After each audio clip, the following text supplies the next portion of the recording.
Alors aujourd'hui, je vais vous parler de l'ingérence russe. Extraordinaire, hein. Quand un président européen a la grippe, c'est de la faute des Russes. Quand il y a un embouteillage, c'est de la faute des Russes. Quand il y a plus de pain dans la boulangerie, c'est de la faute des Russes. Hein? Si l'essence augmente, c'est de la faute des Russes. Si le gaz augmente, c'est de la faute des Russes. En fait, dans la réalité, c'est complètement différent.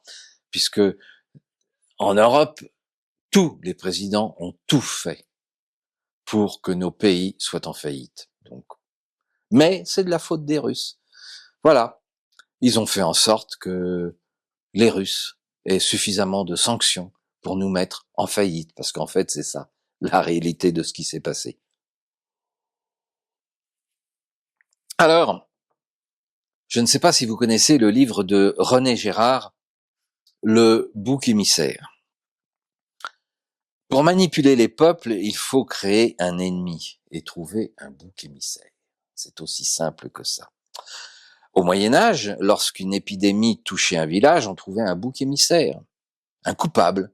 C'était souvent le vagabond qui était passé par là, le charlatan qui était venu, ou l'étranger qui s'était installé dans le village. C'était de sa faute s'il y avait une épidémie.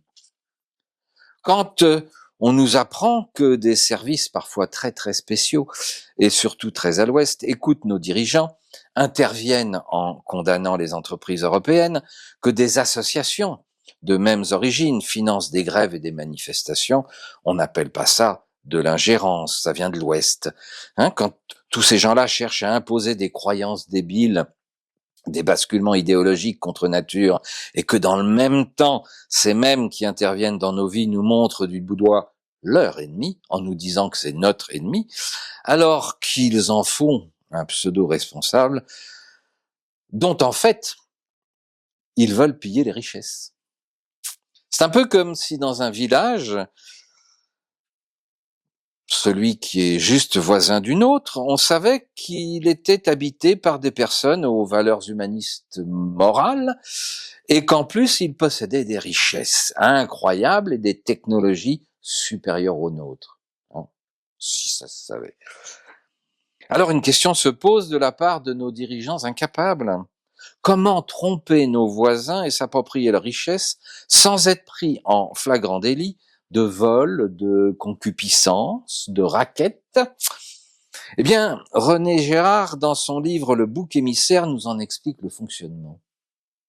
Il suffit de raconter que ce village, ses habitants, le chef de ce village, sont des dangereux dégénérés, des belliqueux invétérés, des envahisseurs décadents. Il suffit de le répéter sans cesse, puis de créer de fausses situations en créant une fausse vérité, hein, des attentats sous faux drapeau par exemple. Et il suffit aussi de provoquer nos voisins, un petit peu d'envahir leur territoire, de leur basculer par erreur quelques petites bombinettes.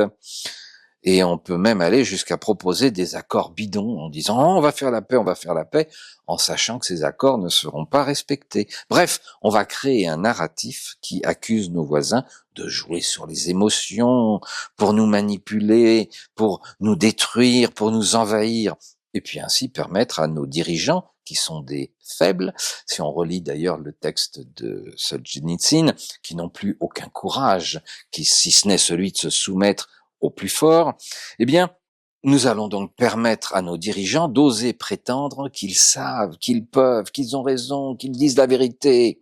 Et voilà comment et pourquoi tout pays ou toute personne peut devenir très rapidement un bouc émissaire parfait. Tout ça pour satisfaire des pathologies comme notamment la perversion narcissique, le sadisme, le lubisme, le goût du pouvoir, vous voyez.